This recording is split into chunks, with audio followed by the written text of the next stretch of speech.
Would you mind if I filmed you? I don't mind. I want to show you my other stuff. I did a master's study, which is like where you like mimic an artist's style in a specific work. And this is Danielle Pecci's son child. My best friend, she went to South Africa her senior year in high school, and she fell in love with this little boy. Doing a picture for her, or a portrait of him in the same similar style. A landscape with an anomaly. And so this was an area in downtown Sanford. And this guy's my anomaly. And then the hammer. And it's kind of like got a really morbid background story, but this, I was like with my grandma and we were shopping in downtown Sanford, and I saw this picture and I was like, oh my god, that's awesome. So I like stopped and took a picture of it. And she was like, do you know what that door is? And I was like, I mean, no, it just looks cool. And she's like, well, that's the door that your great-grandfather was murdered. He was hit in the back of the head with a hammer and killed.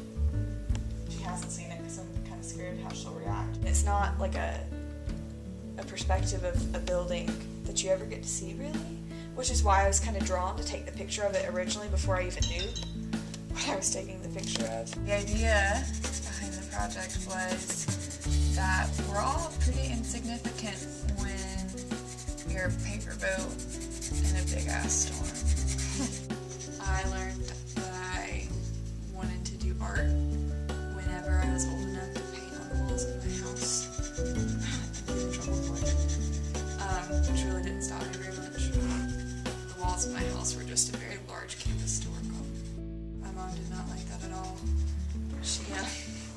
I learned very quickly that when you draw on the walls that you have to clean it up yourself, so I'm not sure at what age I decided it wasn't a good idea anymore, but that's where I got the start, at least. And I did it all throughout elementary school and middle school and high school. I was from a very small town. I am from a very small town. And no one understood my artsy ways at all. For me, when I'm looking at someone else's artwork, I was actually talking about this earlier, but how can you judge someone else's work? Because you're only comparing it to your idea of what's right.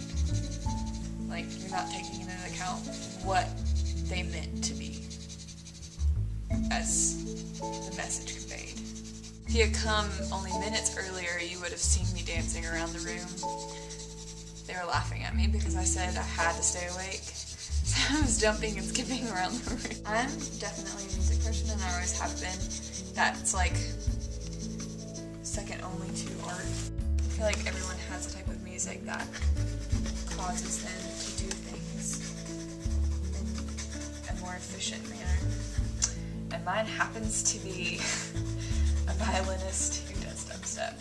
My favorite one is this one. And this is what we were listening to when you came in. Well, not this, because this is a commercial. Very artsy commercial at that. Take note. This is what we were listening to. And they're used to this. This has been periodic.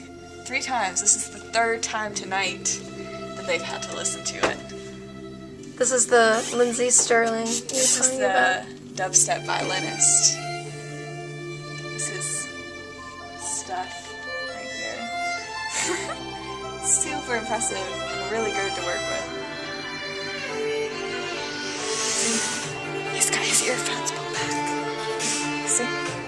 He likes it. He just is used to it now.